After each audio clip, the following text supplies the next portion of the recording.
because back in 2006, after having, we were down there for a month and a half, got no fire dispatches. We all come home. They call us up.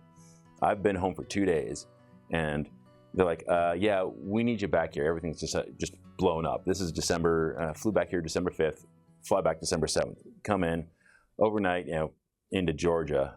So we get into Georgia. We go up to, shoot, I can't remember the name of the town, but we just get there, and any which way, we're tired. Like, we've been up for 24 hours trying to red eye to get here.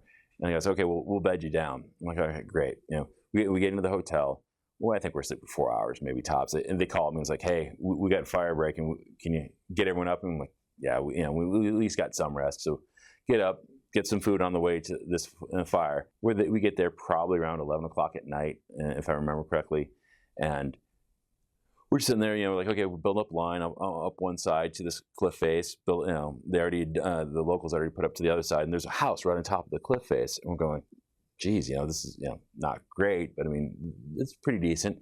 Well, all of a sudden, what's the temperature outside? It's starting to feel cold. It's 17 degrees. I'm like, okay, that's cold for Georgia. 17 degrees is Minnesota weather by my, or West Coast weather. I'm like, no, it's cold. So we get the line, and all right, now it's time to backburn.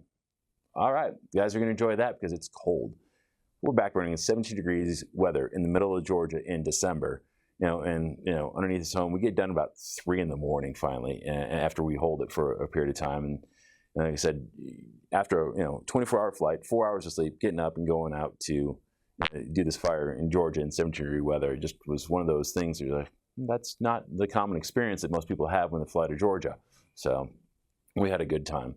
Whereas, like I said, an opposite weather event in Georgia is we've been down to the Okefenokee, which has burned several times since I've been fighting fire. I was down there in 2011 for the honey prairie, which lasted something like 11 months, I think, if I remember. We were down there for about 2 months.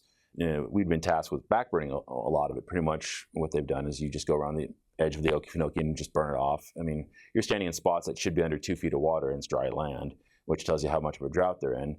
One of the things that they told me was that pretty much the swamps fill up off hurricanes, and because we haven't had many hurricanes been going through Florida, I mean, it's just why Florida's currently burning, is they just don't have the water table up. They dig 14 feet down, there's no water, where it should be 2 feet above ground level. Anyway, so we're burning off. This is the start of, like I said, 2 months. By the time we leave, the palmetto, which is always something interesting, is already grown back. In 3 weeks before the end of the 2-week run, you see palmetto regrowing something that you burned 2 weeks ago, and it's growing right back and growing up. And by the time we left 2 months later, it's, I mean, a third to half the size it was when you burned it.